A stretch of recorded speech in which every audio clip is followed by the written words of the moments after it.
Bharatiya Janata party बहुत ही होशियार party है। हरियाणा हारी हुई जगह पर उन्होंने सरकार बना ली। महाराष्ट्र में लोगों को रोजगार और नौकरी मिलती थी, आज महाराष्ट्र के कारखाने यहां से छीन करके गुजरात भेजे जा रहे हैं।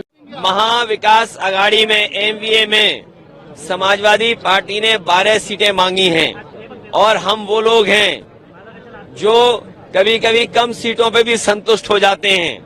हरियाणा की गलती हमें नहीं दोहरानी है, हरियाणा में जो हारे हैं उन्हें गलती नहीं दोहरानी है।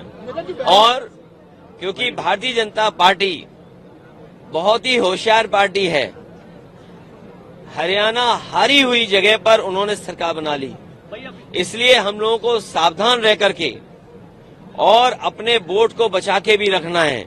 क्योंकि बीजेपी के लोग जानते हैं महाराष्ट्र की सरकार अगर नहीं बनी तो दिल्ली की सरकार चली जाएगी, और महाराष्ट्र की सरकार इसलिए नहीं बनेगी क्योंकि महाराष्ट्र में लोग रोजगार और नौकरी करते थे, महाराष्ट्र में लोगों को रोजगार और नौकरी मिलती थी, आज महाराष्ट्र के कारखाने यहां से छीन करके गुजरात भेजे जा रहे हैं। जो प्रतिमा लगी थी छत्रपति शिवाजी महाराज को न केवल महाराष्ट्र के लोग बल्कि पूरे देश के लोग उन्हें मानते हैं, पूजते हैं, हमारे उत्तर प्रदेश के लोग भी मानते हैं।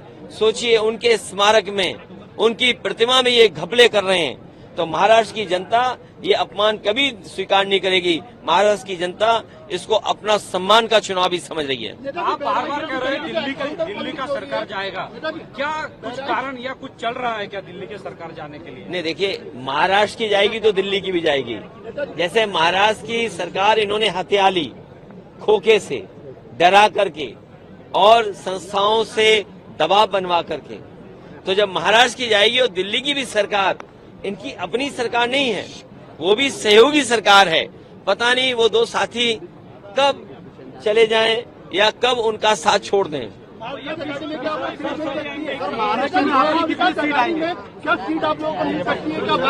महाविकास आघाड़ी में एमवीए में समाजवादी पार्टी ने 12 सीटें मांगी हैं, 2 विधायक हमारे हैं और हम वो लोग हैं जो कभी कभी कम सीटों पे भी संतुष्ट हो जाते हैं। कम से कम सम्मान की तरह जिस तरीके से समाजवादी लोग यहाँ तैयारी कर रहे हैं, इरशाद हैं। कल हम लोग मालेगांव थे, क्या ऐतिहासिक कार्यक्रम था, बारिश के बाद भी लोग हटे नहीं, गए नहीं।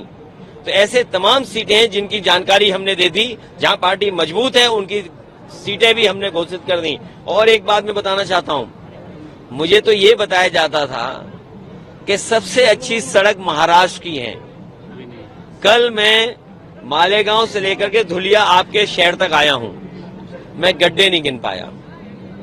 ये टोल इसीलिए लेते हैं, लगता गड्ढा भरने के लिए, लेकिन उस टोल से गड्ढा नहीं भरा जाता।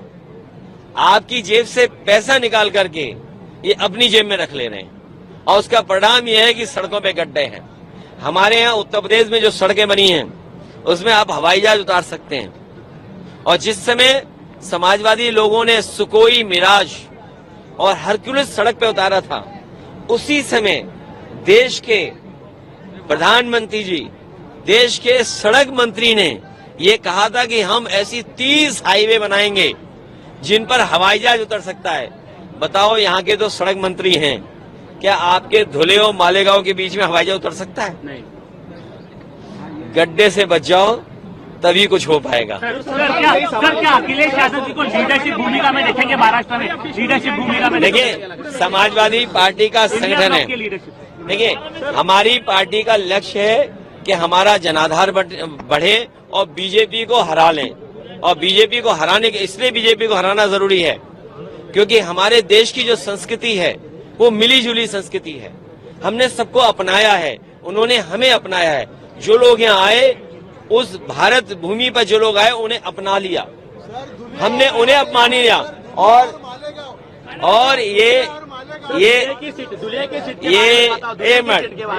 अरे रुक जाओ भाई, ये जो जगह है महाराष्ट्र, इसी से नारा दिया था क्विट इंडिया।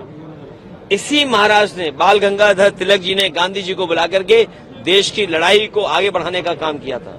तो महाराष्ट्र का संदेश देश की राजनीति को बदलने वाला संदेश होगा। ये महाराष्ट्र का ऐतिहासिक चुनाव है और हमारे यहाँ पर प्रत्याशी इरशाद भाई हैं।